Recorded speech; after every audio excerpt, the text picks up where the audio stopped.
Okay, here we go. This represents the connector in the machine. I'm doing this on a bench just so you can see a lot closer what I'm doing. This is the KB01 Kubota connector, and there's only 4 pins installed. You've got your ground, you've got your keyed hot, which is your 12 volts, and then you've got only C and D are connected for controls. So even your most basic controls are going to be a bit of a problem. So the first thing we want to do is let's just open up the connector. This would be on the machine again. So there's 2 screws on the side here. That's for your strain relief. So all we do is open those up almost to where they come out. You don't want to have them fall out though, so do it right here. Open. Okay. And then there's this little knurled piece here. You just unscrew it.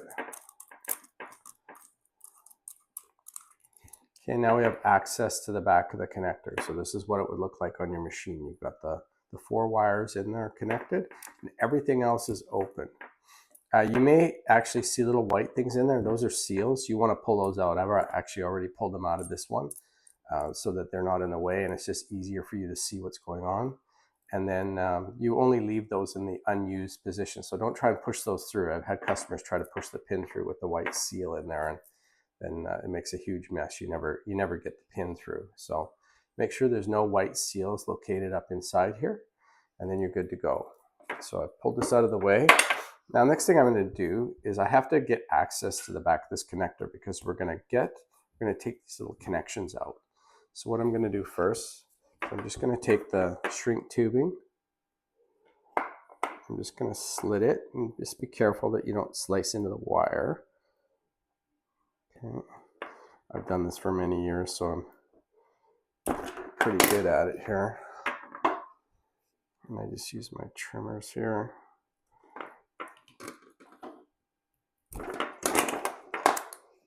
Okay, see, and it's split. It's got glue in it, so it's kind of brittle. So kind of once you nick it, you can usually get it pretty good. Then it comes right out. Okay. Now what we have to do is we have to get this little piece out here. There's a little green lock in there, so we want to take that little lock out. So I'll just show you how to do that next. Okay, so taking out the wedge, I made just a simple little tool years ago, not realizing that they actually make a special tool for this. So you're going to see that pop up on our website shortly, but basically you just need something, a little hook on it, so you can push it into the slot and then just pop the wedge out. So it's that simple. So that's all this thing does.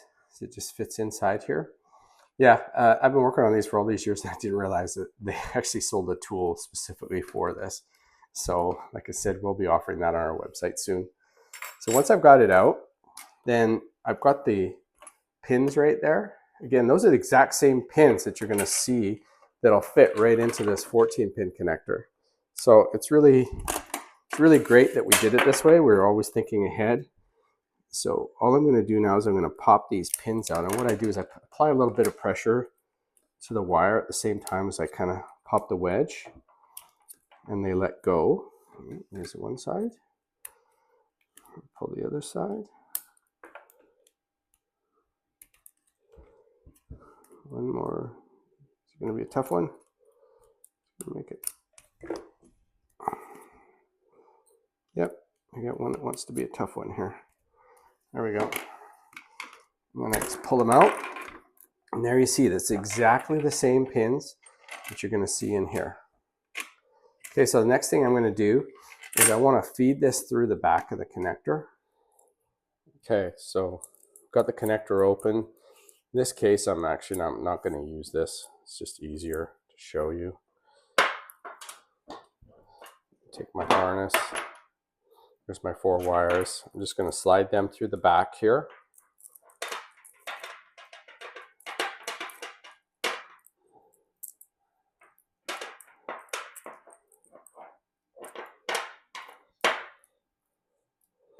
Just pull it in alongside here. I'm just going to pull this back out of the way so you can see better. Okay, so I've got my, oh, look, it's caught in there. Of course it's caught. There we go. Okay, so there's my 4 wires. What I'm going to do now is I'm going to put my red wire into E, my green wire into F, the white wire goes to G, and the black wire goes to H. And that's inside here. And you can see the letters in here. You just need a little bit more light. And then if you're like me and your eyes are going, and then the letters are also here. So it's easy to see them on both sides. So there's a couple ways I can do this. When I'm working in the field, I just spit on the connectors and put them in, but you can also use liquid silicone when you're doing this, but it's up to you. So the first one I'm going to do is I'll do my red one. That's going to E. And the E is quite easy to find because it's right next to the P inside this one. And I give it a little push. If it's not going easily, I can use a long set of needle nose and just kind of feed it through. Don't force it. It should just slide right into place and you get a little click. And there it is. It's right in there. Okay, so the next one I'm going to do, I'll use my green one. Look.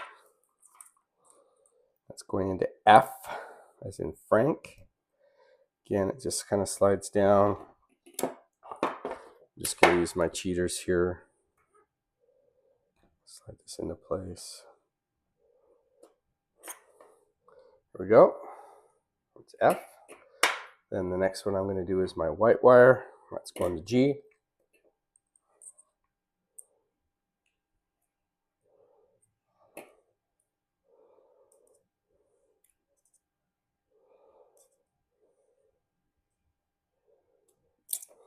Okay, G. And the last one, the black one, that's going to H. Same thing. See if I get lucky on all of these here. Oh, I did too. Look at that. They're all in place. So this is kind of the standard layout of all the Bobcat standard, going back many, many years, decades actually. And that's to use B for ground, C and D for primary controls, E, F, G, and H for your secondary controls, and then the K pin. And the K pin is keyed power. So that's kind of, if you open up most modern machines, except for Caterpillar and John Deere, but if you open up most of them and looked at them, this is what you would see. And then, of course, as they get newer, they start adding, they've added J pins, which is kind of a switch pin, turning lasers on and off usually. So you'll see a couple extra, but if you look and you look for these basics here, you're going to see these in almost all of the new modern machines. So the last thing we're going to do here is we'll put this back together. And what you do is just screw this on the back here. This is your strain relief. You're going to push the wires in so the insulation is inside of this strain relief. Take my handy dandy screwdriver here, got from Costco actually.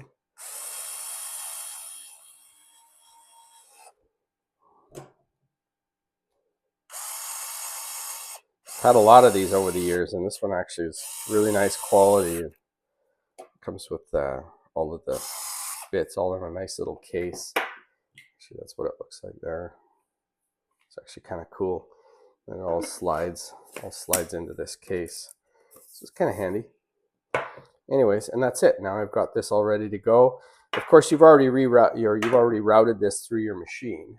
Right? You've already routed the wire and everything. So this was just the final portion just to get you set up and get you going so that you can modernize your Kubotas from 2010 to 2018. All the ones that have the 3 buttons on the left stick, they all need this type of arrangement so that they can run all the modern attachments.